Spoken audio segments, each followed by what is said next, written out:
Do you know what happens when you spend time outside every single day, no matter the weather or life events, and you do it in Alaska? That's what I'm working to find out. I'm Amy Bouchatz, and this is my weekly outdoor diary where I tell you what I've been seeing and learning through my own daily outdoor habit tackling the Humans Outside 365 challenge. Sometimes it's awesome. Sometimes it's hilarious and full of fails. But it's always my real life. Let's go. Ever go on an adventure or do something outside and get into it and think, what the heck am I doing here and why am I making myself do something that feels this bad? You know I'm all about doing hard things outside, or new things, or challenging things, or things that take mental stamina to overcome, or things that I don't want to do in the moment, but know that I will look back and be glad I did. So, it's really something for me to be in a moment and say, hey, I don't like this and I think we should stop doing it. But that's where I was this weekend. On a much looked forward to and planned hike up a nearby mountain with my friends, we crested one of the ridges to find howling, blowing, stiff, cold wind. It was about 12 degrees in the parking lot, so go ahead and imagine how it was feeling on the ridge in this wind assault. The sun was out. I've endured howling wind before, but during this hike, I just didn't want to. I wasn't having fun. I found myself complaining, which probably wasn't fun for the people with me. I remembered the last time I was on this mountain during a race last year in even worse wind conditions for way, way too long. I wanted to get out of there. I also wanted to keep going.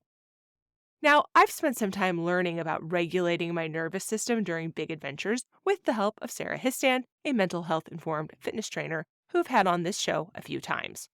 One of the things she's taught me is that in these moments when I feel like I am somewhere I don't want to be and I should definitely get out of there, whether it's actually dangerous is irrelevant, I can work with my nervous system to make myself feel safe so I can keep going and overcome that moment.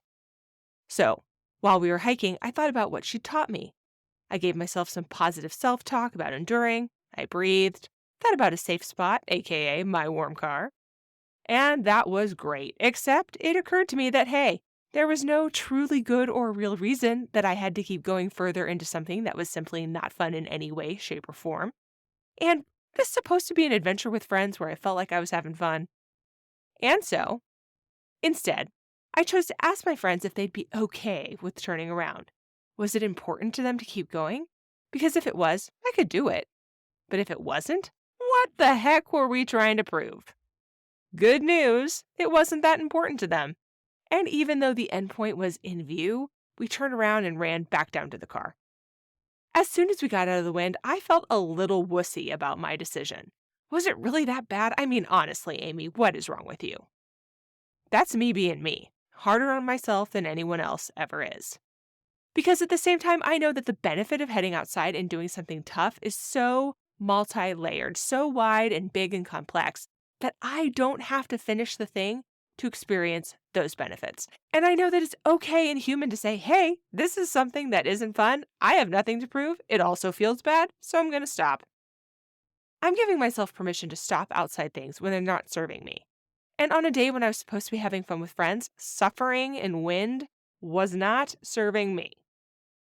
And I'm giving you permission too. You don't need it from me, but you have it anyway. The thing I like about 20 minutes outside and the endless variety of things you can do there is that there will always be an option that doesn't include only suffering, and it really doesn't last that long. So really, if all you're trying to do is get outside time, there's no reason you should be having negative amounts of fun. And if you are having negative amounts of fun, you have my permission to stop. For what it's worth, while the rest of the mountain was still and the fun returned, it's currently blowing 20-mile-per-hour winds and cold. Air temperature is 22 degrees, so the feels like is probably far less, right outside my window right now. That sounds like negative fun too, so I'll be inside for now. You can see photos of my outdoor hike with my friends and many other actually fun activities on Humans Outside on Facebook and Instagram. Show me your fun times too. Tag them with #HumansOutside365. And until next time, we'll see you out there.